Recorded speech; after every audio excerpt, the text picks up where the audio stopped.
All right, here we go.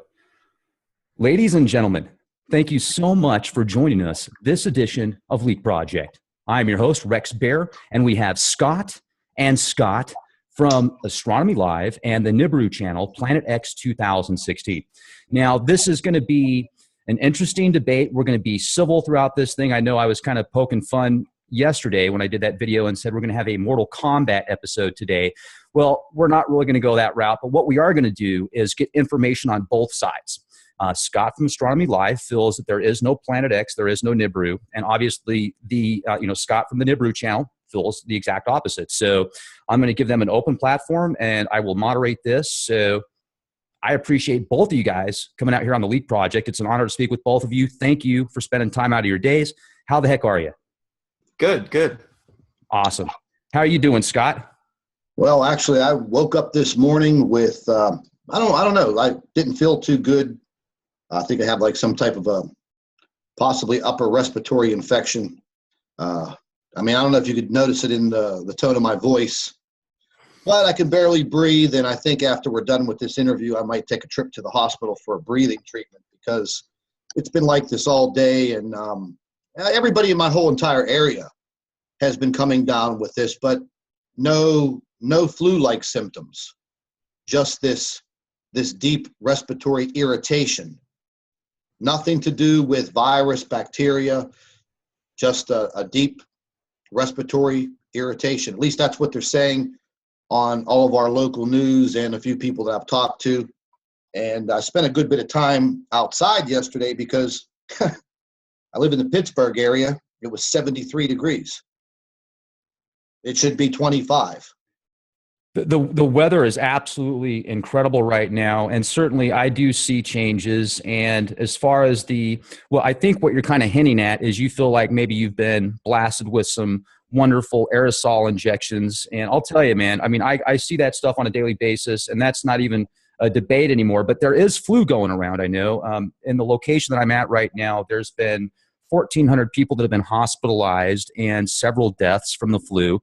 So, there's a lot of crap going on out there. And one of the things I also notice, and a lot of people bring up very often, is, Venus looks like it's brighter than it's ever been. Earth changes, earthquakes, volcanoes, meteors, comets. All this stuff is going on. There's definitely a lot of money going into underground facilities, etc. Now, one person might say that's because of Planet X. Another person might say it has nothing to do with Planet X. And I don't think that those will validate either of those, options. So, I think that you can say that as kind of circumstantial evidence, but you can't absolutely pinpoint it because of those reasons. They've been building underground bunkers for years. There's been, we haven't been here for 5 billion years. We've been here for 39 years myself. I don't know how long, Scott, you've been here, Scott, yourself, but certainly there are Earth changes. There's no question about it. But let's get into this. So what I think the best way to do this is going to be first, we'll have Scott from Astronomy Live tell us a little bit about your scope, what you do in astronomy, and then Scott from the Nibiru Planet X channel will bring some evidence that he feels points to Planet X, and then maybe Scott, you could say, yeah, that looks good, or no, this is why it's not. Is that fair? Sounds good. Let's rock and roll. Fantastic. Let's go. All right. So first of all, I guess I'd like to clarify my position on the whole Planet X thing, because Planet X itself is a bit of a loaded term. And when you say Planet X, that could mean different things for different people. So in the scientific community, Planet X started out as a scientific theory many decades ago. And a search was conducted for Planet X, including by the late Robert Harrington, based on what we as astronomers thought were perturbations in the positions of the outer planets, Neptune and Uranus in particular. Now, in the 90s, the Voyager probe provided data which allowed astronomers to determine a more accurate figure for the mass of Neptune. And that figure, when plugged into the equations, eliminated the perturbations. They seemed to be non-existent, explained away by a better figure for the mass of Neptune. And so that Planet X search was pretty much wrapped up. And Harrington's planet, which he proposed an orbit for, was never found. But now in recent years, a new search is being conducted for a different sort of Planet X, which is commonly called the Planet 9 theory. And this has to do with the orbits of extreme trans-Neptunian objects. So we look at the orbits of these objects and we notice that they seem to be clustering in a particular way. The point at which they reach their closest point to the sun seems to be grouped together in a way that you wouldn't expect in a random distribution. So if there were no planet out there perturbing these orbits over millions of years, you would expect them to gradually, randomly distribute themselves in their orientations around the sun. But that doesn't seem to be what's happening.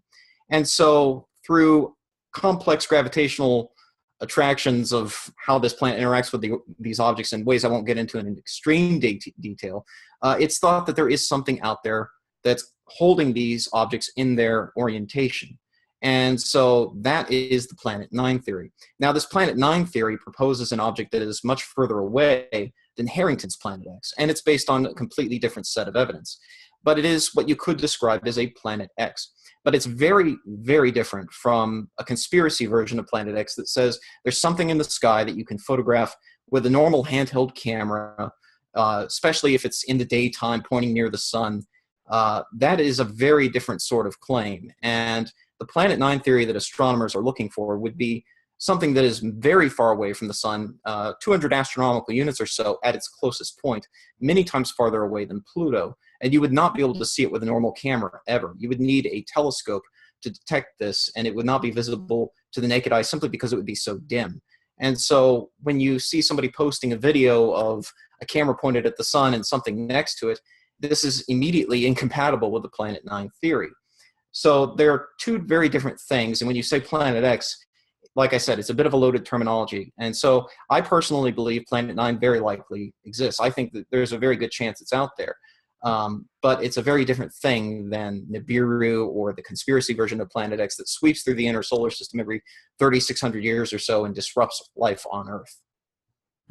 Okay, and I appreciate that. Thank you for explaining that to us. And Scott, if you could kind of give us your reasoning why you feel Nibiru is here and what your interpretation is on Planet X, please.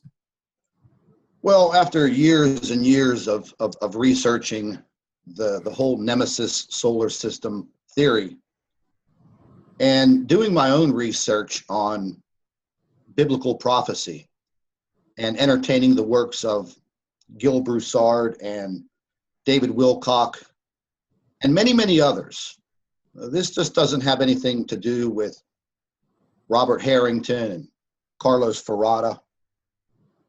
But over the last year, since the beginning of 2016, I started to notice very, very severe changes in our world. It doesn't have anything to do with photographing objects in the sky. If you just take a look at today, what's going on around the world, there are so many things that are not being reported in mainstream media that we don't even know about. The cataclysmic flooding that's going on. And I'm not talking about California. I'm talking about over in Indonesia. There's been catastrophic flooding in Peru, Colombia, Ecuador. I mean, all along the West Coast region of South America. The earthquake activity. And again, you have the people on the other side that say, okay, these are all just natural occurrences. But just before we aired live, I was on the telephone with a friend of mine, who's actually just become a friend of mine over the last few months, and she's a climatologist. And, she has her theories on what's occurring right now with our jet stream. Our jet stream is completely out of control. The northern jet stream, the southern jet stream, both of them. Minutes before we jumped on here, I just took a look at the jet streams, and I'm going to be quite honest with you. When we want to talk about conspiracies, and I had a lot of inside information for the whole entire year of 2016, and it continues today. I don't talk about it a lot in my videos because as well as I do, Rex, you've interviewed everybody. David Mead, Gil Broussard, you've interviewed everybody in the Planet X or Nibiru community, and they have their evidence. The evidence is overwhelming. Just because astronomers are not able to point their telescopes to the sky and photograph it doesn't mean it's not there. The positioning of this system, and this is not a huge, massive solar system like ours. It's actually very small, very small. Now, I just did a video yesterday, and this is actually showing the Nemesis solar system. And this was given to me by a gentleman who just basically came out of the woodwork a few months ago. He was a retired professor of astronomy at a university in California. He's now retired and living back in Chile. And he has been conducting this research since 2005. And, just like I went into the story when I first revealed this information, his wife passed away some time ago, and the man is 70 years old. He has all of this information. He has journals full of documentation, photographs and video. And just yesterday, I revealed, under his permission, some of what he has captured. And if you take a look at early photographs, specifically the one you're showing right now, this photograph, well, not this one particular, but the similar photograph that's made its way around the internet. Come on, this man has absolutely no reason to lie to me. And he has been describing to me how this system is situated within our solar system. The way he describes it is very simple. If you take a plate and just lay it on the table, stick an orange in the middle of the plate, that would represent the sun. That would be horizontal. You take another plate and set it right next to that vertically, but with a slight angle. And that is the way that this system is situated within our solar system. I asked him several times, I said, well, listen, why can't astronomers see this? He said they can see it. They know damn well that it's there. The governments around the world know that it's there. He rattled off 10 governments around the globe that have been doing this research for a very, very, very long time. And, when we talk about conspiracy, that's exactly what it is. It is a huge conspiracy because, in general, they don't know what to do, and they will never know what to do. And like I said, Rex, you've interviewed everybody. They've given you their take on all of this. They've presented all of their evidence to you. Steve Quayle, I listen to his report every day. I respect these people because they're putting their lives on the line. I just listened to an update from David Wilcock the other day talking about how his life is completely upside down and he has to live with an in-house security team of armed men that live with him. He can't go anywhere because of the information that he's uncovered from credible whistleblowers within the government. So, between me and Scott, we're just little peons in this conspiracy. Just because you can't step into an observatory and see this, of course you're not going to see it. And I've had many, many conversations in depth with Gil Broussard. I asked Gil straight up, why do you think that astronomers could not see this? And he said, well, it depends on which astronomer you're talking about. Government level, NASA, space agencies, they can see it.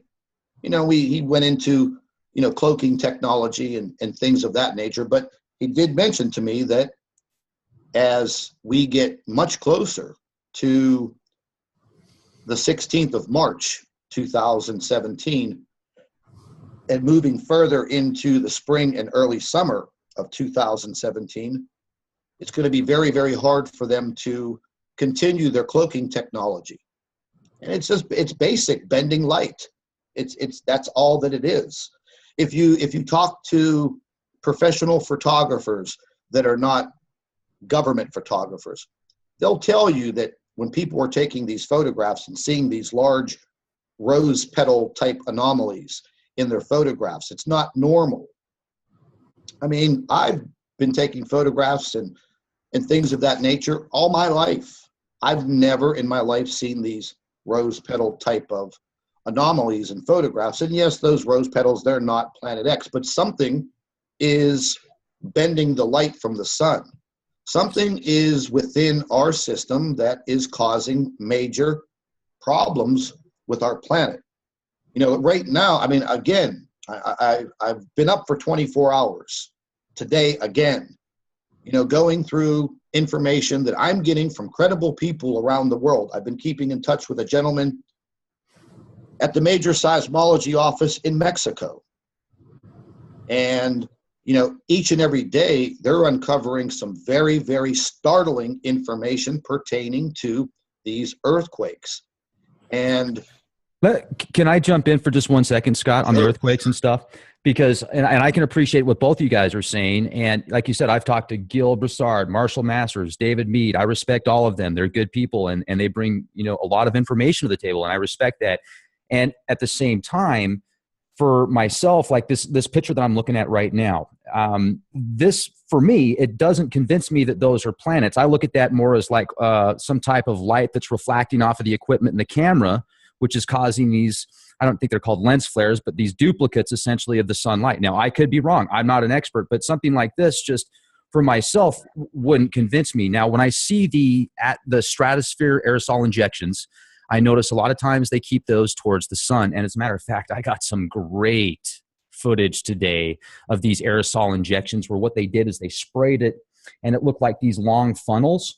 And then these funnels dissipated, and then it all molded into like one giant gobbledygook blob, essentially. And then that dissipated into these like little tiny clouds, and you could see like the almost the, how do you describe it? Almost like a rainbow effect, just because of whatever kind of chemicals they're using there. I mean, there's no doubt that weather modification is going on. You've got weathermodification.com, which is the first website that comes up that actually is traded on the stock market. I mean, but that still doesn't convince myself of Planet X, but it doesn't convince me the either way also. So, I mean, I can certainly see both sides of this. Now, as far as the earthquakes and stuff like that, that could be caused by this giant exoplanet, Planet 9 out there. That's, in my opinion, because they've got, you know, you've got astrophysicist Dr. Brown that comes out. I know he's the Pluto killer, and I know there's a conspiracy behind that, and I've even thought that before too, you know, to kind of have like a soft disclosure if they do find something that's similar to Nibiru.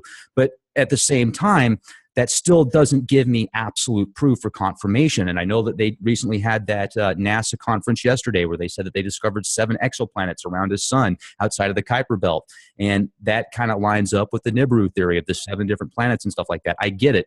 But it's still, if it's 3,600 years, and, you know, the orbits and stuff like that, I would think that people, even like myself, could pick up these planetary bodies, because when I've got a Celestron telescope, which it isn't the nicest in the world, but it's certainly nice enough to see some incredible craters on the moon. It's an 8-inch telescope, very similar to what Scott has, but it doesn't have quite as nice as a mount, so it's not quite as stable for astrophotography. But I would say it's very comparable to, you know, the actual scope itself.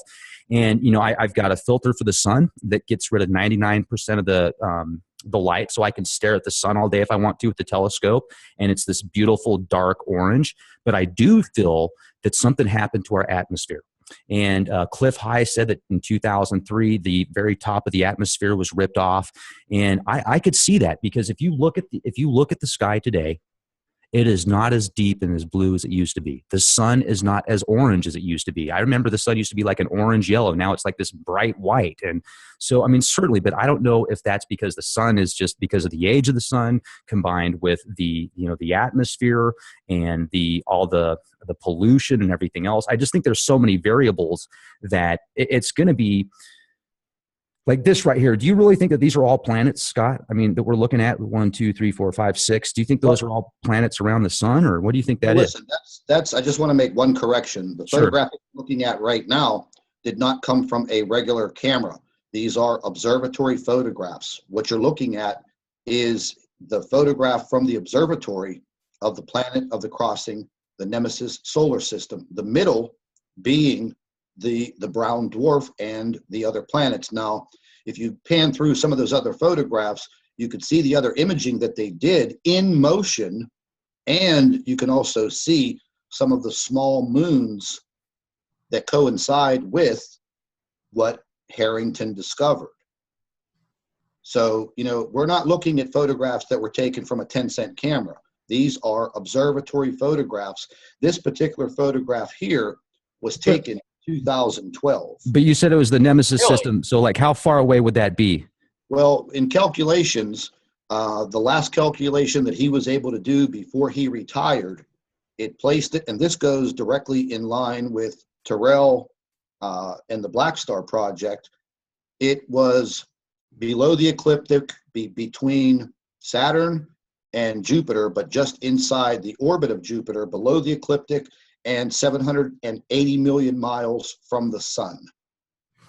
Now, that was August 2016, and that's when he retired because, you know, I mean, his wife passed away. He moved back to Chile, where he is from, and that was the end of his research. So he's going to be releasing more photographs and more information from his journals. And, you know, I'm going to be honest with you. I was actually kind of scared to start releasing this information. You know, Well, that's kind of interesting. Can I jump in? Go ahead, Sorry. Scott. So that's kind of interesting because it contradicts some information that I happened to find out about this photograph quite directly. So with astrometry.net, you can actually upload this photo and find out exactly where in the sky it's located. And so that's what I did here. And you can see it identifies this star up here as Tycho 2, yada, yada, yada. And it provides you links on the right side, which are handy for a variety of reasons. You have the new FITS image.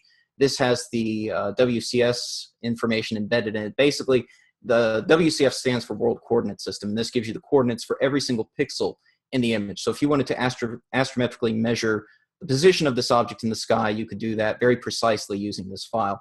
It also shows you where on the celestial sphere this image is located in these charts down here. It's in the constellation Capricorn, etc. You can also see the field of view here. It's a very tight field of view, 14.9 by 8.39 arc minutes. But the key here for the purposes of this debate, I want to talk about this file right here, image.kmz. So you can load this directly into Google Sky and actually overlay this image back onto Google Sky. So let's do that for a second. Let me come in here to Google Sky. Is this displaying properly? Can you guys see Google Sky here? Looks great. Okay, great. So you got this handy dandy slider right here. I can slide this slider all the way off. And so this is just the background layer of the Google Sky image.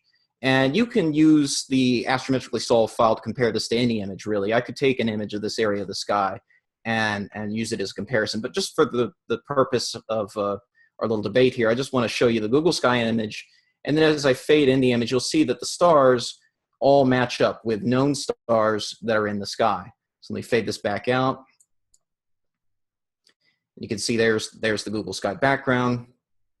And here are the known stars. Now, the only thing that is unknown here is this big, seemingly object thing here, right? So let me zoom out, because I actually located the original image file that this actually comes from. This comes from a much larger image of a larger region of the sky. So I astrometrically solved that as well. Let me see. Let me come in here back to the astrometry site. And let's go over to this tab. So this is actually the original image this comes from. And what we're looking at is this portion of it right here. So let me come back into Google Sky, and I'll layer on the other image onto the background here. So now you can see where this image fits on the original image. And as I fade that out, you see it's a perfect match for this lens flare right here. And this is a lens flare off the planet Venus. You can see all the stars match up, position matches up. It's a match for this larger image here. Now, Scott, you said this came from an astronomer at an observatory who was a professional, and he's 70 years old. Well, I happen to know who took this photograph, and it wasn't a 70-year-old astronomer who's living in Chile. And you can see one thing here. this image, the actual full image is actually huge. It's 1.87 by 1.23 degrees. It's a huge area of the sky, and not something that was taken close up. Like if I use my telescope, for example, my 8-inch telescope, the minimum magnification I can get, the largest portion of the sky I can grab on that thing, is about half a degree wide, which is about 3 times the magnification of what you're seeing in this image. But I actually know who took this image because it's Sari Runyon on Facebook. And you'll notice the red version here, this is exactly what you showed earlier in your video there that I was sharing. This is directly the same image, it's just been tweaked a little bit. And then the green version just color shifted to green. But let me see here. Here's his location. He does live in California. I think he still lives there. And before that, he lived in Germany, not Chile. And I'm pretty sure he's not 70 years old. I could be wrong about that, but I'm fairly sure that's not his age. And I'm also pretty sure, I don't know if he gave you permission to share this photo, but I do know that in the past, we've had issues with this before, where Sari had his images stolen and used on a previous video back in December, and this was taken down much to his delight at the time. And the photograph in question here was not taken in 2012. This was actually taken just around Christmas last year. And around the same time, I did a webcast of Venus where I showed a lens flare next to Venus because of those photos that were going around from Sari. And I wanted to show that you can get lens flares of Venus even with the telescope if you have the optical configuration set right. So this actually is another lens flare being generated by Venus here. So yeah, I actually do know where that photo is in the sky. I know when it was taken, and it doesn't seem to match up with the information you just gave. Scott, what do you think about that? Well, this guy be sending you false information? I mean, that seems. I mean, once again, I know who this gentleman is that he's referring to, and once again, I mean, these are just his opinions. You know, he's producing overlays, and again, you know, I'm not an astronomer by any means, and if this photograph did come from this gentleman, well, you know, I don't know what to say. I get so many emails every single day. I get so many claims on stories and information, and hey, you know, he's the amateur astronomer. So, you know, the public can discern who they want to believe. Do they want to believe him? Do they want to believe me? Do they want to believe what they see with their own eyes? I mean, I will look further into this matter. And, you know, I've wanted to share information with Scott before, but, you know, every time you want to do something like that, you know, it's very hard to believe anything that he says because of what they've done in the past. You know, with the whole entire trolling operation that he belonged to. That is the reason why I don't believe anything that he says. And it's very easy for a man of his intelligence to manipulate any photograph, anything coming from astronomy.net. It's very easy to manipulate things. But again, not really, no. The people can believe what they want to believe, and I simply bring the information to them, period. And I've always said that in every one of my videos. Bottom line, I'm bringing to you the information that I'm gathering. And Rex, you're kind of the same way, you know, with your audience. You're bringing information to them that you're receiving. And yes, oh yeah, I've been wrong more than once, and I have no problems admitting that. Yeah, me too. There's absolutely no doubt about it. I've been wrong many, many times. But see, the bottom line is this is not the point. The point is not debunking someone personally and trying to basically, you know, throw them under the bus. It's getting to the truth. And getting to the truth about a photograph, hey, do what you have to do. But the bottom line is our globe, our country, this world is in dire straits. Whether you want to believe it or not, whether he wants to believe it or not, hey, you know, in the end, we'll all see. You know, if I can jump in on that real quick, because I certainly do feel that the Earth is in some trouble right now. I mean, I went to New Mexico recently and I took 285 all the, for well over 150 miles, and all that there was fracking sites, oil rigs. I mean, certainly the earth is in dire straits, and I agree with that 100%. I just, feel that as far as the Planet X thing goes, hey, there is a Planet X out there. There's no question. It's just as far as the official version of it, I think that there needs to be some tweaks to get to the actual solid data. And, what we just looked at right here, the way that Scott broke this down from Astronomy Live, I think that seemed pretty spot on. Now, with that said, with you getting a lot of material from people, they could say anything they want. They could say that they're from Timbuktu. They could say that they work specifically for NASA and send you information, and they could be full of it. So I can certainly see that, because I get people all the time that are contacting me saying they're abducted by aliens, and I'll talk to them for 5 minutes and I'll be able to read pretty well. I can pick people up pretty good. For literally almost 20 years, my position with work, I had to know what people were thinking. I had to read their body language and their tonality and their eye movements and all that kind of stuff, because that was my livelihood. I mean, I've read the same books that the CIA reads and the FBI on body language and neurolinguistic programming and stuff like that, just to understand people. So I certainly get that. And there's a lot of people out there that just want attention, and they'll send you something. They say they work for someplace. So that's what's nice when you can get to the facts and the data. And yeah, Scott is a very smart guy, but I don't feel that he's trying to manipulate things in any way, shape, or form here.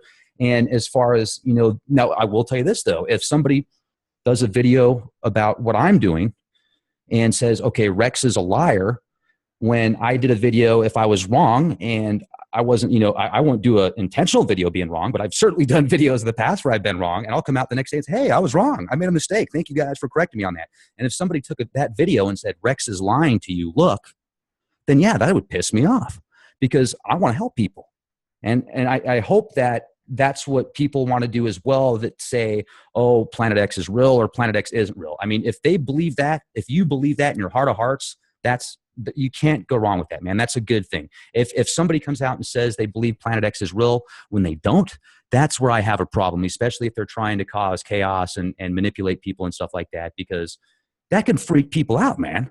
I mean, that can really scare people. And there's some sensitive folks out there. And one thing that I've noticed with all the different topics that we hit on with Leap Project, and man, we get into some sensitive stuff. It seems like Nibiru is one of the most controversial topics, and you'll get both sides, where you'll have some real nasty people that believe in it and real nasty people that don't believe in it. And I don't think that's helping anybody. So that's what I like about when we can do things like this and be civil and talk about this kind of stuff, because clearly I feel a lot better now about that image. And once again, that doesn't mean that Planet X doesn't exist, but that means that I think that Scott did a pretty good job of breaking that down. Now that's my opinion. So yeah, what else do you have for us? It definitely helps me. And then again, I get about 1,000 emails a day. I could really only have time to go through about 200 of them a day. And just like you said, I get people that claim to be psychics. I have a guy who emails me just about every day, claims to be of the Anunnaki race. I mean, and I do I got to jump in real quick. Sorry, I'll let you finish. I had a guy the other day that said that worked for NASA and all these different satellite agencies and stuff, and people are constantly asking me to get this person back on the show.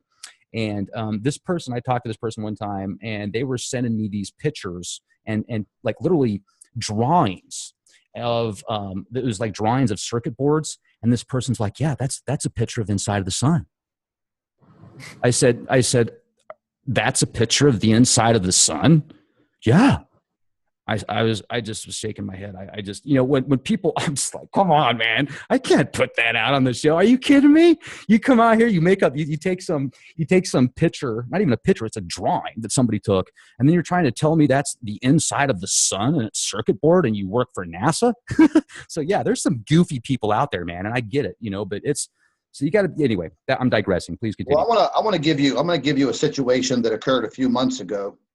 And this is what really starts to boil my blood, and that people try to set you up, and they're damn well that there is a massive disinformation campaign globally. Every single government on the face of this earth does it to their people.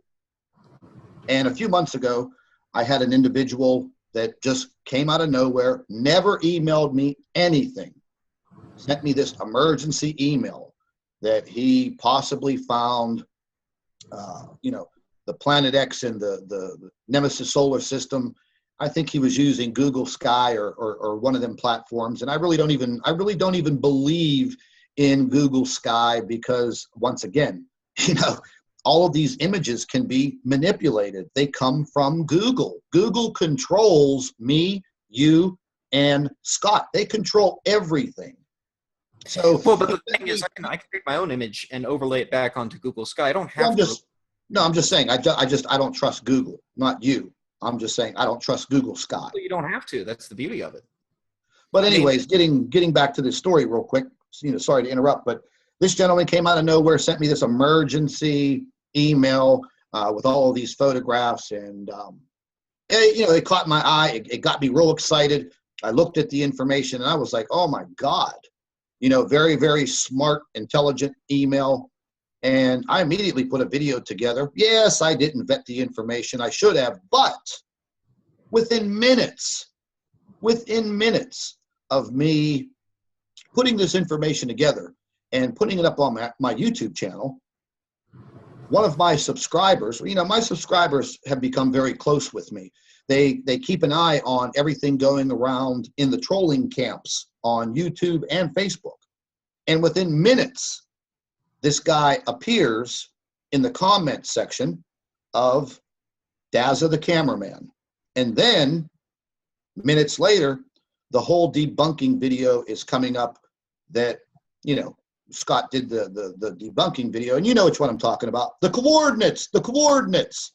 So people try to set me up, Rex. That's the bottom line. They try to set me up, and this guy was in Dazzathecameraman's YouTube channel comment section within minutes of sending me that email. And they knew exactly what was being done. So, you know, this whole operation of, you know, trying to feed me fake information happens every day. It's very hard to, you know, level it all out, but I do the best that I can. I'd like to jump in here and try to set the record straight about that for a moment, because I know the person you're referring to. He did join a hangout that I had with Dazzathecameraman, but he didn't deliberately try to mislead you. He did agree that my debunking video was correct, but he didn't know that when he sent you the information.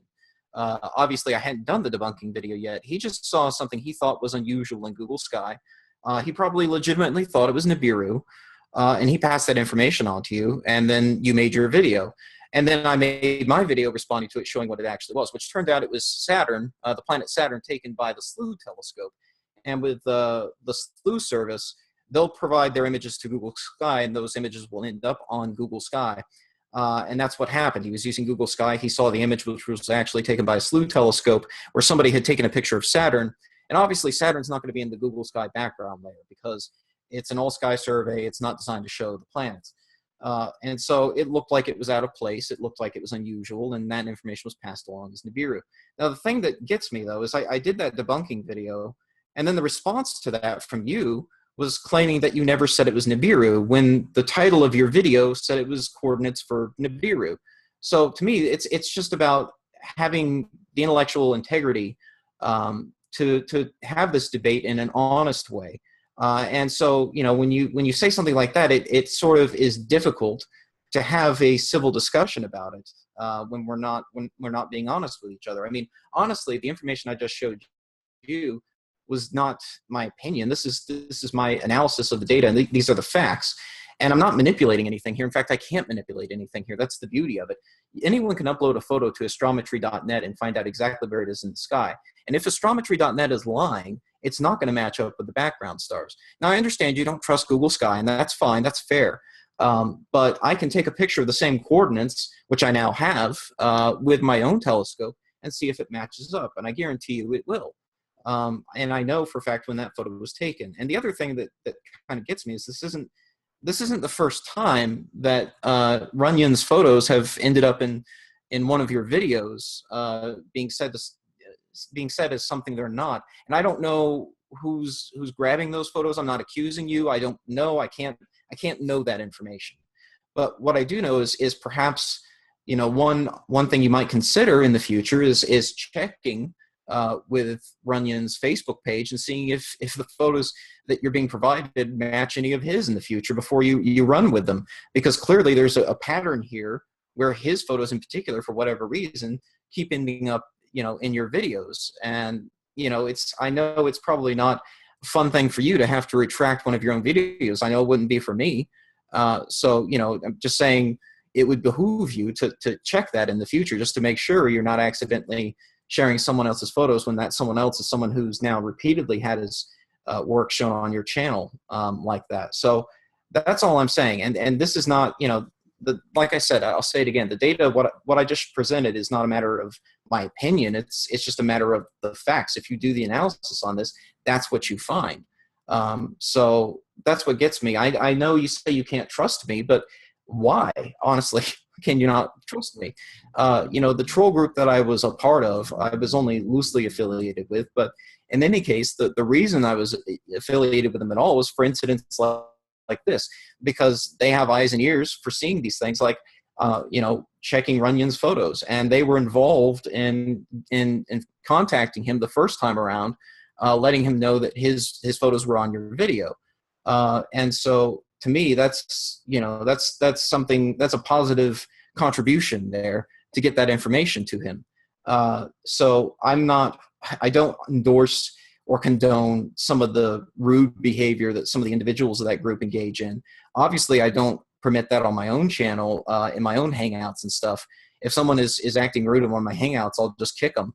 And as you know, I don't use foul language in my videos or anything like that.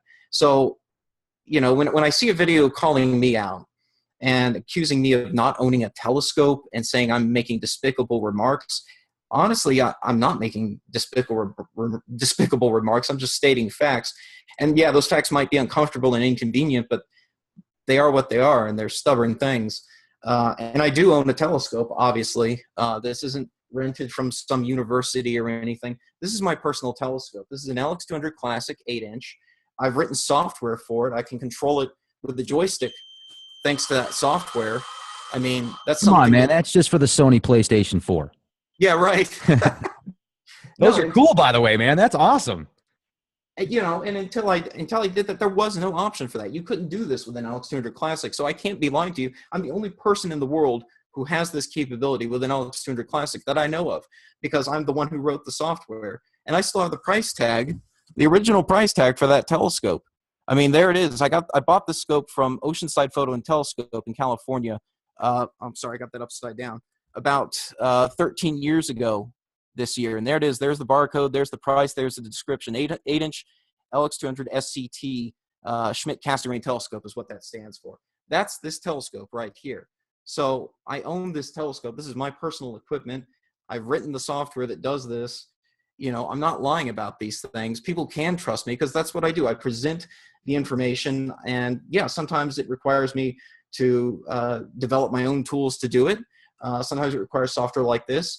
I use this software in these joysticks to track the landing of the Falcon 9 last weekend. And 2 weeks ago, I tracked Comet 45P's close approach to Earth using the same program. So, sometimes I have to develop my own tools to get these things done, or do, complex math to predict when the SDO eclipse season is going to start or something like that. And maybe that's boring to some people, but it's the truth and it's the facts.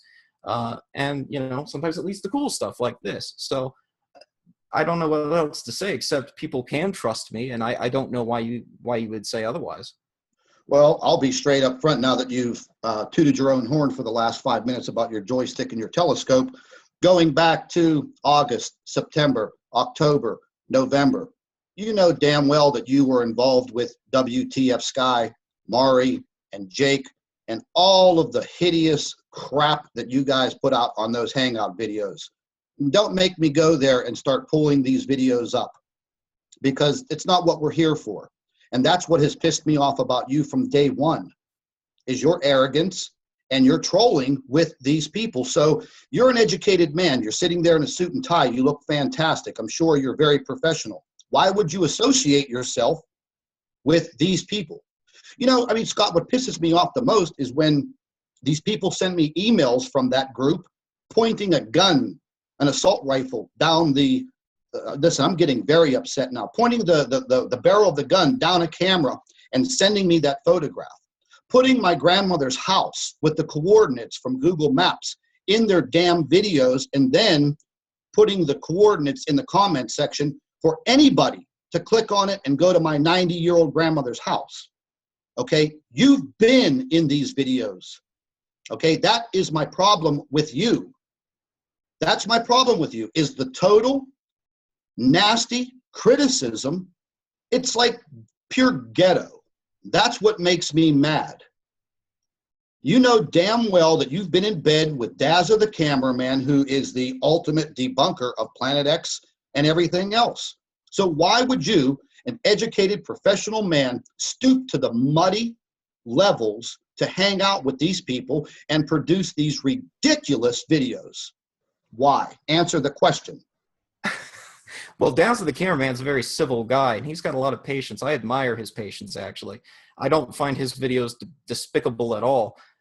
Now, if you receive threats and photos and all that, that is horrible, and I don't condone that. I never have.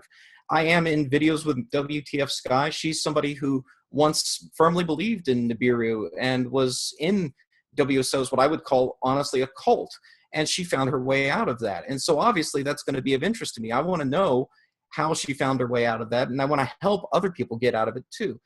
Now, I have been in some hangouts with her. I don't think those hangouts are particularly despicable, and I certainly don't think my comments have been despicable. I don't think you can blame me for what anyone, what any random person sends you who claims to be associated with Troll, and maybe they are associated with Troll. Troll doesn't, as far as I know, Troll doesn't even exist anymore, and I'm not. That's right, because I took them down. I took them down. They don't exist, and I personally disbanded those scumbags myself. Thank you.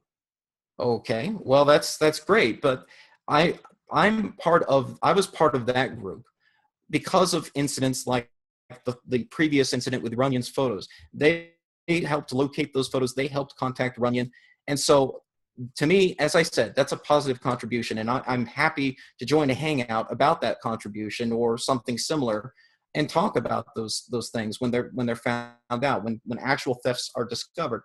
2 of my photos were taken and used by WSO without my permission, and that turned out to be an issue too. And actually, can we stop real quick, because there's a lot of speculation about what happened in that incident. So if you could clarify it for the audience, I think that would help everybody out.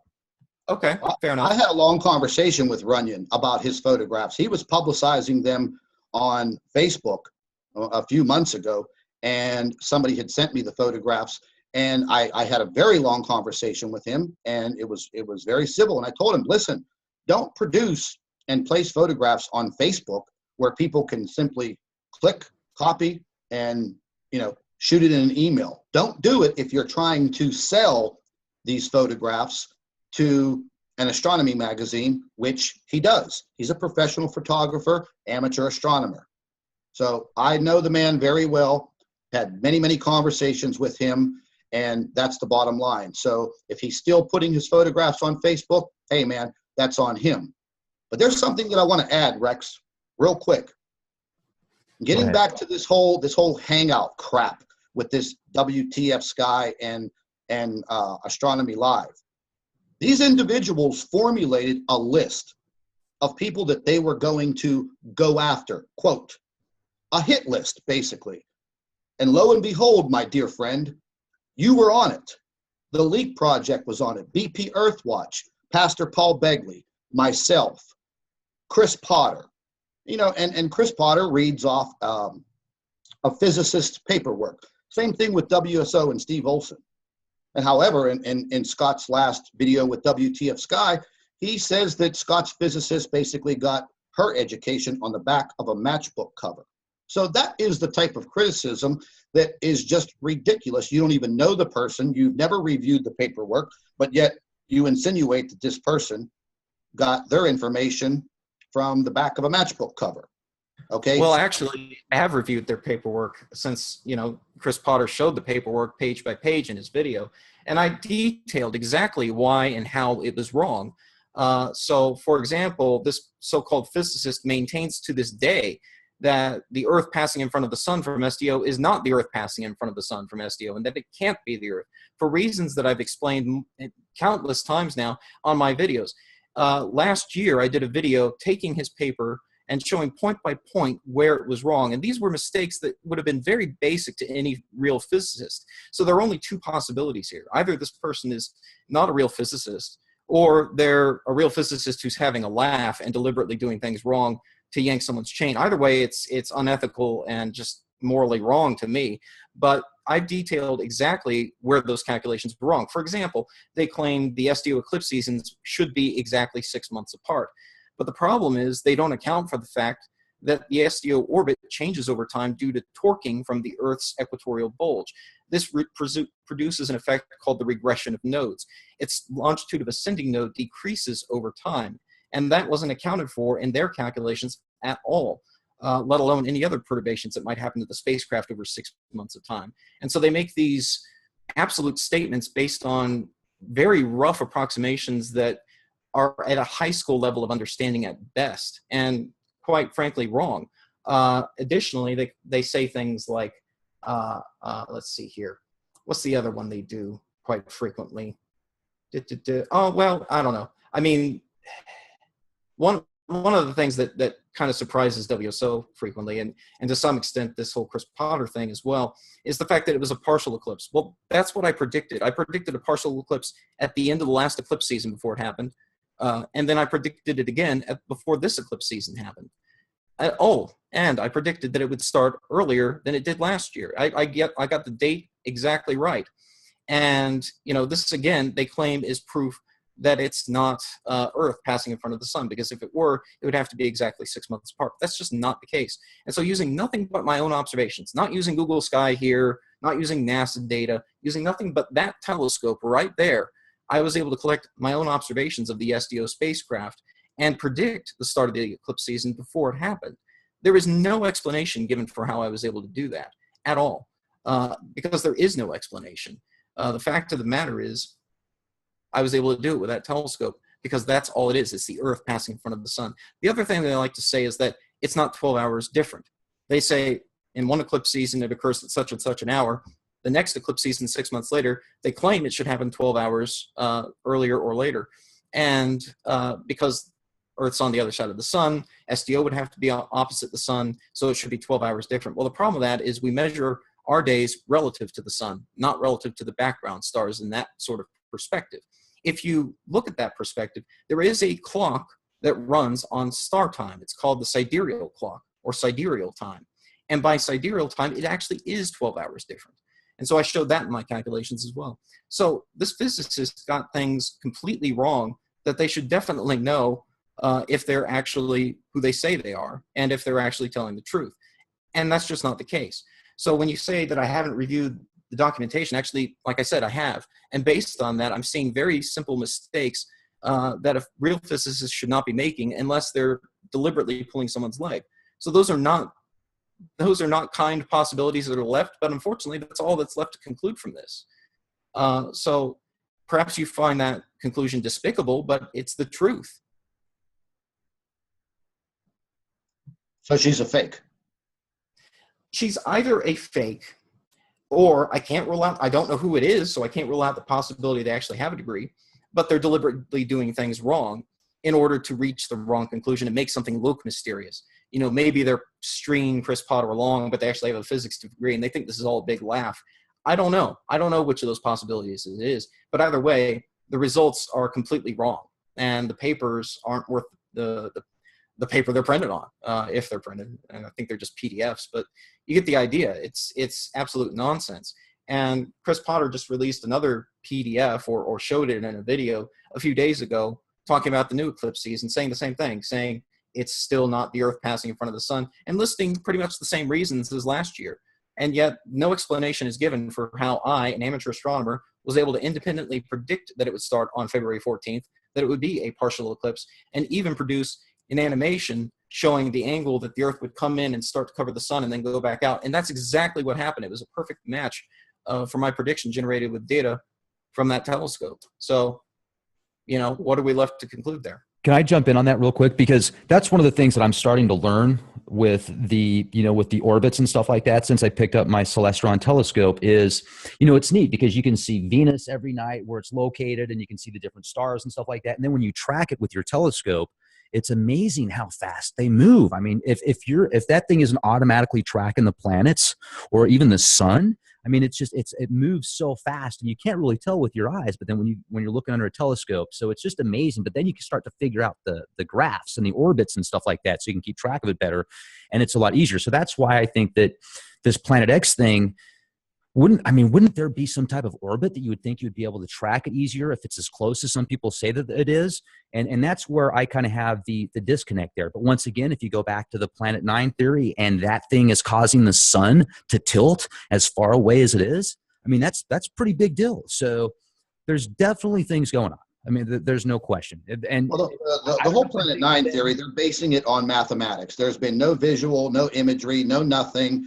And I mean, there's a lot of people out there right now that believe that they started leaking the Planet 9 theory and information out as basically disinformation, change your mindset. But, I've listened to every single interview with these two astronomers. And just like yourself, Rex, I could see the body language just watching the NASA press conference. Well, I did hear that the press conference, I did hear that I didn't watch it, but from a friend of mine that watched it, she said, man, it looked like they were all just reading off of a script. So no, they looked like they were pre-programmed zombies. And the one lady with the long brown hair, I forget her name, but I've seen her in many, many History Channel productions based on astronomy. So, again, it's very hard to accept anything that comes from an agency or an organization that has a track record for deceiving the public, deceiving the world, actually. And we can't even believe anything that we see now in mainstream media. More and more people are relying on people like me and you, alternative media. I mean, look what CBS did yesterday. They rebranded CBS News as Real News. It's now that's part corporate of bullshit. That's the perfect CBS corporate bullshit. Exactly. So the bottom line is, I have to defend myself in the fact that, listen, I'm gathering as much information as I can because I am on a subject that I have believed in since a college professor of mine brought it to my attention in 1987, just in the middle of a class. Let me jump in on that real quick too, just to kind of add to the Planet X possibility. And still, I'm not gonna say that I believe it exists, but there's been some people that have some very prestigious positions in the military and have had specific positions in the military that told me that it's absolutely real. But I'm still not convinced because somebody that has a specific title tells me that. I mean, at the same time, it could be a disinformation campaign. It could have been disinformation to them. Maybe they did go to a conference where some general said, yes, Planet X is out there. We're going to build these bunkers. But you know what? That can be a compartmentalization. That in and of itself could be a system designed to get people to say, okay, yeah, well, we need to fund more money into these underground bunkers when maybe they're doing it to prepare for World War III. Maybe they're doing it to prepare for an asteroid strike or something else. Or just continuation of life. Yes, we do know that they have a seed vault in Norway. And but that makes sense. It's good to have something to prepare for certain catastrophes. And I think that will be, something necessary for the continuation of life. We are on a rock pretty close to the sun. We're on a giant rock that's circling the sun, and there's a lot of stuff out there. So I get it. And there have been catastrophes in the past, and there is a lot of evidence. And if you are a religious person, and a matter of fact, I don't know if Scott is a religious person, but I think you are, aren't you, Scott? You're a Christian, right? I am. So you're not a Luciferian, you're a Christian. and I appreciate being called a Luciferian at that. If anybody's going to call anybody a Luciferian, I guess it would be me because I'm agnostic. Just so as from a Christian point of view, if you don't know, sometimes I've been called a lot worse than a Luciferian, and I'm not. I was saying that facetiously because I am very neutral on the subject, and I am kind of anti-religious. But I certainly, that's my own personal beliefs, and I know I have very good friends and family members that are religious and that give you the shirt off their back if you needed it. And I was raised Christian. I get it. So I very strongly respect people that have religious beliefs. And I think that that's fantastic. And I do believe in a higher power and divine providence. Once again, I'm just agnostic, meaning I don't know what God is, and I can't explain God. So I appreciate people's beliefs though. And you're like you guys, I think both of you guys are Christian, and hopefully after this presentation, for the cause of Nibiru Planet X, survival, continuation of life, science, technology, and just friendships and stuff like that. Hopefully, we can all work together now and not look at this as kind of throwing shit back and forth at each other. Well, I mean, certainly I don't, I know in the video where I got called out recently on Nibiru channel, it was said that I was trying to undermine people's religious beliefs, and I would certainly never do that. I am a Christian, and I would never tell anyone to stop believing in God or whatever their religious belief happens to be. It may be a surprise to many people that I'm actually a Christian. I don't really go all preachy on my channel, and so people don't expect that of me, but that's what I am. So I would never accuse Nibiru channel of not being a Christian. I would never try to attack his religious beliefs or where he stands on that. So it's things like that I just wish we could cut through some of the accusations, some of the false accusations that I see made about me. Things like not owning a telescope or not being Christian and being Luciferian or what have you. I just see these claims repeated all the time, and I it's unfortunate because there's no need for that. We can talk about. Let me, sorry to interrupt. I just want to jump in real quick to you on Scott's defense from Nibiru Planet X channel, because I mean, if somebody came after me once again and started saying all these things and accusations and stuff, and if it wasn't my intent, then I would be like, wow, and then if there were other people out there trolling, saying nasty stuff, and if I was getting pictures of, somebody pointing a gun at me or something like that, or pointing a gun at Leak Project's symbol or something like that, and if you were hanging out with that person, then I would speculate, I mean, I can certainly understand that. So that's the problem with the internet, man. And that's the problem with when people don't communicate and talk to each other, is it seems like the internet could be a bathroom wall. You can say anything about anyone at any time, and it can get pretty nasty. So, I think the communication thing is essentially, especially in today's day and age. So stuff like this doesn't happen because, if we would have all been working together a year ago, I mean, just think of the possibilities. I mean, there's so many opportunities out there and things that really are important and that we need to work on. It would be good if we didn't have to fight each other over it all the time. That's just my opinion. Well, I mean, it's very, very hard to wake up every single day and want to go outside and start your car and hope to Christ that it doesn't blow up.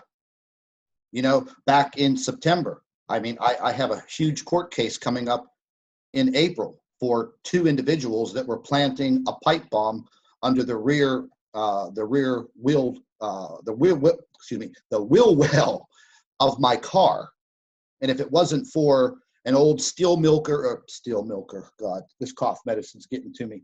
Are you robotussing it, buddy? If it wasn't for an old steel mill worker, neighbor of mine, and Joe, I love you, man. These people would have blew me up. So they're currently in jail, $250,000 bond, straight cash. Now, I've already been to several of their hearings, and these individuals from his hangout people, they called me on it, and they said, well, hey, produce the police report. Well, Rex, if somebody did something like this to you, would you be producing police reports on an open forum like YouTube during an ongoing investigation? Absolutely not. Now, there are individuals in this group that back in early September sent my 13-year-old daughter pornographic photographs in her inbox on Facebook, which absolutely traumatized her. So these are the reasons why I am like I am. So well, okay. Here's the thing. I had to deal with my ex-wife. I had to deal with my daughter. I had to deal with now my own security and my own safety, because the same trolls are in my YouTube channel comment section 24 hours a day, 7 days a week. How is that possible? Well, me and Chris Potter and a few others, we've already uncovered the organizations that these troll groups work for. And I have a friend of mine, ex-military, worked in intelligence and communications for 22 years. Okay, I've sent him the emails that have been sent to me by these individuals, and he's able to track them with his intelligence. And guess what? They all came from a government server. How is that possible? A freaking YouTube troll has access to a government server to troll me 24 hours a day, 7 days a week, nonstop. Well, you know, my guy has already found who these people are, where they're located, and the majority of them have criminal backgrounds. And it's just like the drug industry, you know, illicit drugs. You get busted and they drag these people straight out of court. You know, computer fraud, computer hacking. Yeah, they get busted. Okay, listen, now you're going to work for us. So here's the deal. This is what you're going to do. And this is what these people do. They have a telemarketing office set up in Canada. They have one set up in the United States and the UK, New Zealand, and Australia. It's a fact. Here's the thing. You know, a lot of allegations here have been made. But when this all started, Dazza, myself, and you had a hangout that was pretty civil. It was extremely civil. And then afterwards, almost immediately, you turned around and released a video claiming that I was completely wrong in my calculations and that you had contacted two or maybe one of two physicists, and they had sent you a 13-page PDF file that completely destroyed my calculations. Well, it turns out that was not true at all. And both those physicists have been contacted. We know that neither one of them had been contacted by you. And so when, you know, I find something like that out, it becomes difficult for me to trust further allegations that I hear from you about someone else, because I know the allegations that were made about me were false. And so when I hear they're false, you were salivating at the opportunity to get your hands on that bogus report. And I told you 10 times. I told you 10 times. I was bluffing both of you because immediately I got information on you and Dazza and who you people are and what you do. So therefore, I was toying with you. And you and Dazza, man, you guys were salivating to get your hands on that bogus report. And I led you on. I enjoyed it. I enjoyed watching you jitter and Dazza sending me email after email after email. And then doing stupid videos about me, putting all my Facebook personal photographs into his productions. Ooh, man, you guys are real freaking professional. Keep up the good work, buddy. Okay, wow. Like I said, it's difficult for me to trust allegations that you make if you're willing to be dishonest about me and willing to, you know, make up a report that doesn't exist. You know, it hurts your own credibility. It destroys your reputation. And so my reputation will never be destroyed, and neither will my credibility. Those are your personal opinions, once again. But you can understand why I would have that opinion, because it's based on what happened to me. So why would I take your word at it when you say, you know, pornography was sent to your daughter? That's very, very terrible if true. But yeah, then they asked me to circulate the photograph. Oh, send me the photograph. We want to see it. Oh, okay. Then I get nailed for sending pornography through email. You think I'm freaking stupid, boy? Wake up. Right. So, you know, just like before, though, it's all about seeing if if you're actually telling the truth, because there's this history now of things that you've said that haven't turned out to be true. And in some cases, perhaps that's not your fault. Maybe somebody sent you the photo we talked about tonight. Maybe maybe somebody was pretending to be a 70-year-old man. I don't know. But I know that in the past, you know, you've bluffed me. You made up a fake report that didn't exist. And the reason that Dazza and I were so eager to get our hands on it is because we knew it didn't exist. I knew my calculations were right. And I knew the pair of physicists wouldn't disagree with them. And so I knew you had to be lying to me. So I was trying to get you to produce the report because I knew you couldn't. And so that doesn't help you at all. That only destroys your own reputation. And so from that point forward, and that happened very early on when I started encountering you, from that point forward, I didn't trust a word that came out of your mouth. You know, if you tell me that, you know, somebody sent pornography to your daughter, like I said, that's terrible if it's true, but I don't know that I can trust it. I'm not going to take your word on it simply because you said it happened, because I know you didn't contact those professors. So why would I automatically trust you when you say that somebody contacted your daughter? You know, I wouldn't doubt there's an element of truth in some of the things that you say, and maybe all of it's true. I don't know, but I can't trust it based on your word alone. That's what I'm saying.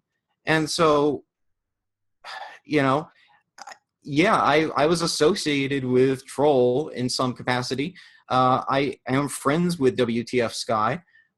You know, I helped her with the visuals on a video that came out around Christmas. I thought it was pretty funny, making fun of Nibiru. You'll notice the video I worked on, though, it didn't poke fun at any particular person. I didn't call you out. I didn't call WSO out. It was just a video about Nibiru in general, and I thought it was a funny little thing. Some people may not have been, you know, so humorous about it and may have found it offensive, and I'm sorry if that's the case, but it was all meant in good humor. So, you know, the videos I produce, I don't think are, I don't see how it's despicable. And, you know, if some of these things happen, yeah, they are despicable. And like I said, I want nothing to do with that. I'm not responsible for that. You can't put that on me. But when you say that these things happen and all we have to go on it is your word, it's very difficult to trust that when I know you made this whole story up about 13-page PDF. And I know, you know, Runyon's photos keep ending up in your videos, and I don't know why that is, but, you know, it hurts your credibility even if you weren't responsible for it, because when I see your videos, I don't know whether that's really what you say it is, or is it, you know, somebody else's photos that have been purloined and taken and you know, the date and the contents are being lied about. I don't know. I can't trust it. And so I have to do the investigation on it. In cases like this, I find out, oh, you know what? That photo wasn't taken in 2012. That photo was taken in December. And that photo was pretty close to the ecliptic there because it's right next to Venus. And, you know, I can look up those coordinates and see what's actually there. So, you know, that's why we have to do this. And fortunately, we have tools like astrometry.net. I can't manipulate that. Anyone can upload photos to it and find out where the coordinates are, and then take a picture of the actual coordinates and make sure the stars really match up. And that's what you'll find happens. So, you know, this isn't a matter of opinion. I'm just stating facts here. And, you know, that's why I have trouble trusting your word on things. Well, I'm not going to lose any sleep on that fact, but let's just cut right to the chase here, and let's answer one question. So you continue to try to disprove that there isn't anything going on within our solar system. There is no Planet X, there is no Nemesis, there is no Nibiru. That's not what I said. Well, I've heard you say it many of times, but anyways, what I would like is, while we have the attention of however many viewers, why don't you prove beyond a shadow of a doubt that there is no existence of Planet X, Nibiru, the Nemesis solar system? Prove it. Prove it. Well, I'm trying to prove it's there. You're trying to, but you can't. I mean, you use the fancy terminology and the mathematics, which 95% of the people don't understand, but prove it. Get out there, man, and prove it that it doesn't exist. Okay, well, once again, as I stated at the start of this debate, I believe there is probably a Planet X out there, that the Planet 9 theory is probably, there's probably something to it, that there's probably something way out in the solar system that's causing these effects we're seeing. But that's not the same as Nibiru sweeping into the inner solar system, causing devastation to the inner planets every 3,600 years or so. So that's the difference. And, you know, here, let me pull up this video. So here's what a minimum mass brown dwarf would do to the solar system if it swept through the inner solar system every 3,600 years. Almost right away, the orbits of the planets are basically destroyed. And by the end of it, you don't even recognize what's left of the solar system. Now, it's kind of interesting here. There's something very familiar about all this. Are you going to share the screen with us? Oh, I'm sorry. I forgot. That's okay. We're like waiting. Like, my bad. At, Scott? Are you using the Sandbox simulation program? No, I'm not using Sandbox. Because I mean, I've already been filled in on this whole animation deal that they're setting up, And, you know, you have to enter all kinds of parameters. And as you enter all of these different parameters, you get different effects. But anyways. Okay, well, this isn't Gravity Sandbox. Gravity Sandbox is the equivalent of a game compared to this thing. This is a high-end program for analysis of orbits. This is called ORSA. It's an open source free program. Anyone can download it. It runs on Linux. There is a Windows version, but I wouldn't recommend it. It's not as stable as the Linux version, which is what it's really intended for. The Windows version is just a port. Anyway, so this is what a minimum mass brown dwarf would do to the solar system if it swept through every 3,600 years. And I'm using very generous assumptions here, generous to the notion that there could be some Nibiru out there sweeping through the solar system. I'm keeping the distance it gets to the sun no closer than the asteroid belt. It doesn't even get all that close to Earth, but it fits with the quite frequent claim that Nibiru caused the asteroid belt by colliding with some early planet in the solar system. So it gets that close, but no closer. And within just a few orbits, it's already completely destroyed the solar system. And there's something very familiar about this. If you have been paying attention to the news about Planet 9, you might recognize what this chart looks like. It looks like the charts you see for Planet 9. But the difference here is that this object sweeps through the inner solar system. And so its gravity is directly constraining the orbits of the known planets in the way that Planet 9, if it exists, is constraining the orbits of extreme trans-Neptunian objects that stay far beyond Pluto and Neptune. They're way out there. And this thing would be even further out there potentially. So, you know, it has this elliptical orbit, but in this case, the elliptical orbit passes through the inner solar system. And that's the key difference here. That's why you see this happening. The planets like Earth and the others, they are now in elliptical orbits themselves that are basically 180 degrees opposed in alignment to Nibiru, which is down here at the corner. And this is the same thing you see with Planet 9. It's the Kozai mechanism.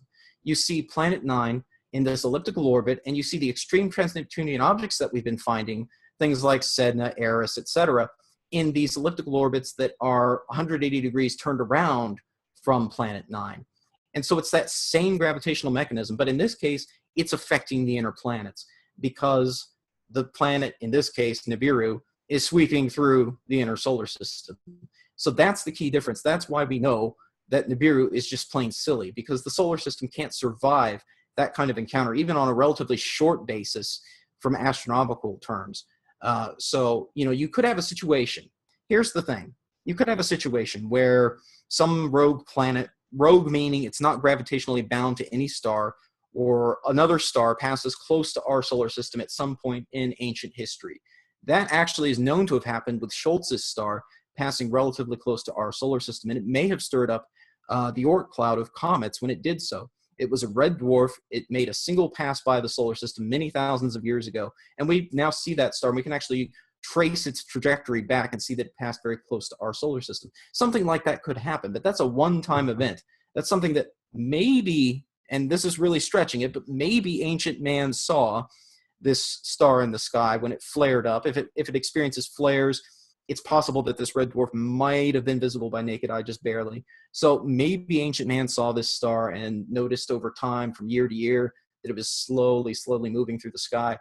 But even if that's the case, that's a one-time event. Schultz's star is not coming back in 3,000 years or any number of thousands of years. It's gone. It's out of here. And so whatever effect it had on the solar system was a one-time event. We know with the case of Planet 9, if that exists, it's not just a one-time event. It's orbiting the sun, and it's constraining the orbits of the extreme trans-Neptunian objects pretty consistently. And it may have tilted the plane of the ecliptic relative to the sun's axis of rotation. All these effects over many millions of years. But if it were passing through the inner solar system, this is roughly what it would look like. And yeah, you can input different parameters here. You could start Nibiru off at a different point.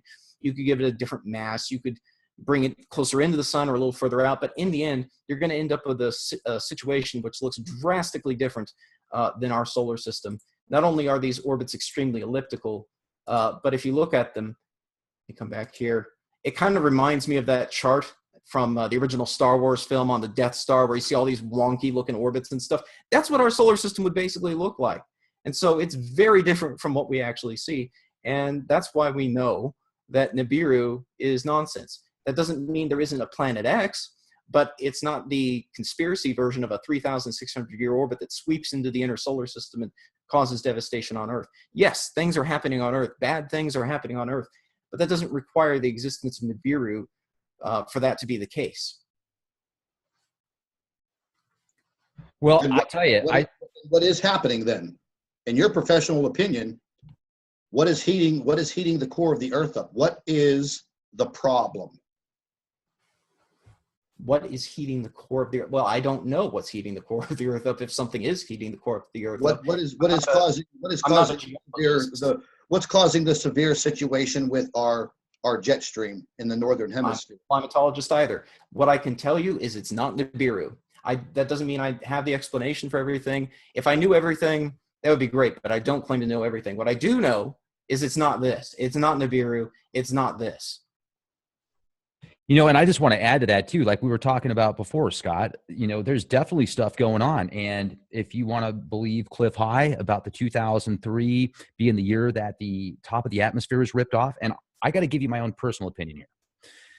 I definitely think something happened to the atmosphere without a shadow of a doubt. And I feel that that's probably why the government has been sold this geoengineering, weather modification, cloud seeding, aerosol stratosphere injections, whatever name you want to put to it, call it whatever you want. They're not contrails. There's a difference.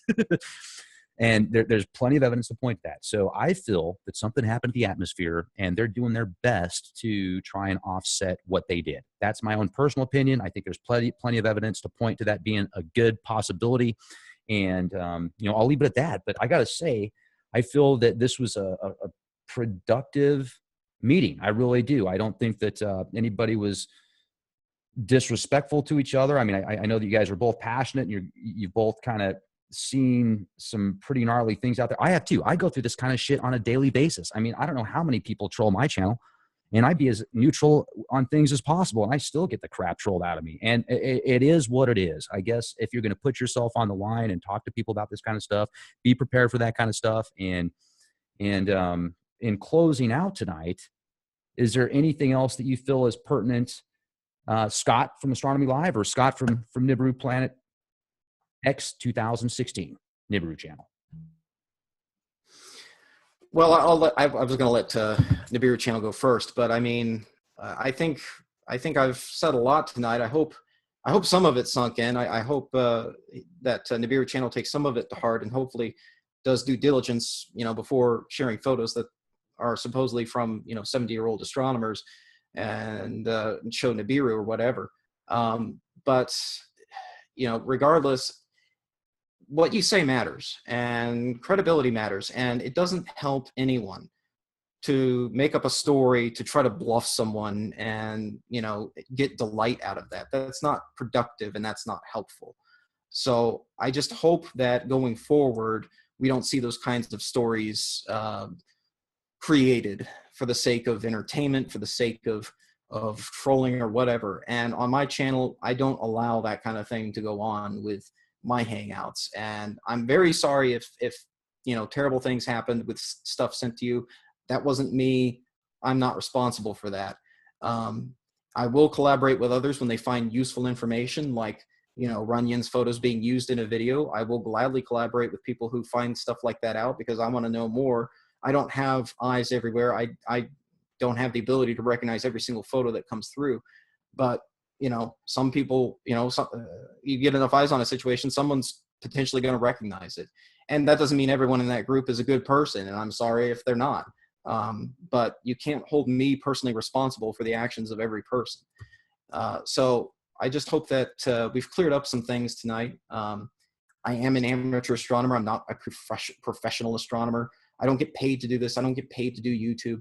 I don't even get paid to recommend people to telescope.net. I don't get kickbacks for that. I'm a scientific advisor for them, but I'm not paid by them.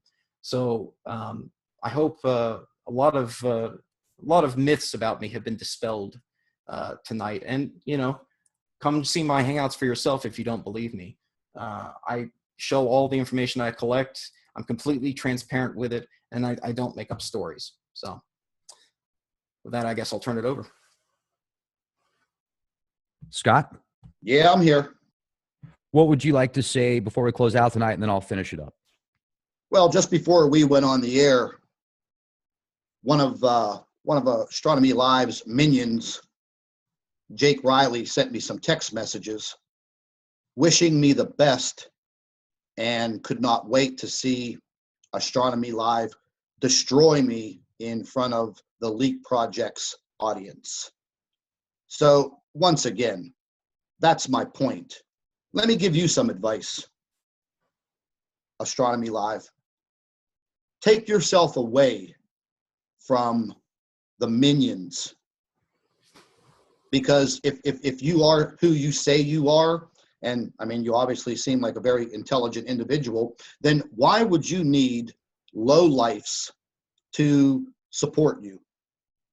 I mean, if anything, I'd be expecting to see you hanging out with some very, very intelligent, well-to-do individuals instead of a guy who sold used cars and delivered pizzas and some chick that makes freaky hangout videos. So, you know, you want to talk about credibility and this and that. Hey, you know what? I'm not worried about my credibility. I'm going to bring, and I'm going to continue to bring whatever information I receive. I'm going to bring it to whoever will listen. That's the bottom line. And I'm going to add something else here. From day one, you, that WTF Sky, Mari and Jake, and Dazzathecameraman have specifically targeted me and Steve Olson. Only us. Go back. Look through the videos of both of these YouTube channels, actually all three. So we were the prime target, and I will stress the word target of these people. They targeted us. So out of all of the YouTube channels on YouTube that produce doomsday videos about Nibiru and Planet X, there has to be thousands of them. But we were the only ones targeted on a daily basis. So that only tells me one thing, Rex, that we are opening up some wounds. We're opening up some sores and pouring salt into them. And the disinformation campaign, well, that's been handed over to somebody, because they sure as hell targeted me, and they still do. I have good control over it now, but I'm sure something will fester within the next 24 hours of this video coming out. So, you know, that's all I have to say. I will continue in my investigations, and quite frankly, I don't care who, you know, accepts what I have put out there. I mean, my channel just topped over 10 million views in 6 months. We're creeping up on 50,000 subscribers. And these people are fantastic. And the more eyes in the skies, the better. We'll continue to use our 10-cent cameras and the little educations that we have, because we are on a journey to find out the truth. That's the bottom line. And whoever out there wants to target me, go ahead and target me, because I do not stand for it. I fight back. I'm not like the other channels that sit down and cower. I stand up and fight. That's what I'm all about. So continue to target me, continue to make the simple videos, continue to try to discredit me. I don't care. It does not faze me. I will continue each and every day. That's all I have to say. Well, I would just like to clarify one thing, and that is that I haven't targeted you exclusively. I haven't even targeted you and WSO exclusively. I have done many different videos about many different things in the last few weeks and months. I did a video back in late January about the orbits of the planets being disturbed, and that was based on a claim made by Higher Truth Channel, which is, you know, a whole nother channel. And then I've got, you know, this video mostly aimed really at Chris Potter's videos and his SDO eclipses and stuff. You know, I did a whole tracking of SDO and the whole prediction thing. You know, that's a broader situation and claim that doesn't just limit itself to these two channels, WSO and Nibiru channel. I have a finite amount of time. I don't have time to address every single doomsday video or doomsday channel that's out there for obvious reasons. But with the time I do have, I do enjoy addressing these claims when I see them. And so when my channel gets lied about, when I'm, you know, slandered and it's said that I don't own a telescope and that, some physicists have produced a paper that debunks what I said, et cetera, et cetera. When these sorts of stories come out, obviously I'm going to want to address and continue to monitor the source of those stories so that I can, clear my name on these things. Many different allegations have been made against me that I don't have a PhD, that my PhD's in, philosophy, right? All these ridiculous things that are completely false, and it doesn't No benefit. offense, Scott, you're a brilliant guy, but I don't think philosophy is your strong suit. Yeah, no, that's not what I went to college for. Sorry, I didn't go for college for basket weaving or philosophy. No offense to philosophers. So or basket weavers. Or basket weavers. Yeah, no, baskets are important too. So speaking of baskets, man, I gotta throw something out here real quick, and I'm going to digress for a second, ladies and gentlemen. Louis Anderson. Who doesn't remember 10, 12 years ago, the media comes out and says he hung himself, he committed suicide shortly after the Family Feud, being the host for Family Feud. I've talked to several people that remember that identically. And now he's alive and well, and he's playing in a TV series called Baskets. Hello. That's a conspiracy. I saw a pretty funny video about the Mandela effect on the Angry Video Game Nerd channel, Cinemassacre. There was a video he did a few months ago, back around Halloween, I think, called I forget what he called it. It was about the Bernstein Bears. Now, I don't know if you heard about the Mandela effect about that. About the Bernstein and Bernstein. Yep. Bernstein. Yeah, he did one. It ends up with, because it's a Halloween video, it ends up with Bloodstain. It's pretty funny. So Beautiful. I love it. Well, and on that note, let's close out on a positive note if we can. I know it's going to be kind of tough because I can definitely feel the wounds on both sides here. So I just want to say I really genuinely appreciate both of you guys coming out here, putting yourselves on the line, giving your information. I appreciate both of you guys. And I would like to give a quick shameless plug to my top shelf sponsors if I can. Thank you very much, getthetea.com. If you guys are looking for the best of the best in detox products, incredible products, getthetea.com. Use the code LEAK-PROJECT. Also, One Tactical Gear if you're looking for the brightest, lightest, strongest flashlights on the market. And if you are worried about Planet X or Nibiru still after this interview, we do have some good products for you with foodforliberty.com. Or if you're just wanting to prepare for possible scenarios, earthquakes, global collapse, financial collapse, whatever. I mean, seriously, it's organic. It's 25-year plus shelf life. It is really good product, and it doesn't taste like camping gear. And Noble Gold Investments if you're looking to diversify your investments. That's my shameless plug. And leakproject.com, youtube.com/clandestine time lord. Make sure to check out the Astronomy Live channel and the Nibiru channel, Planet X 2016. Thank you both very much. Thank you. No problem, Rex. Take care, buddy. Welcome to the party. You guys have a fantastic evening. Thanks.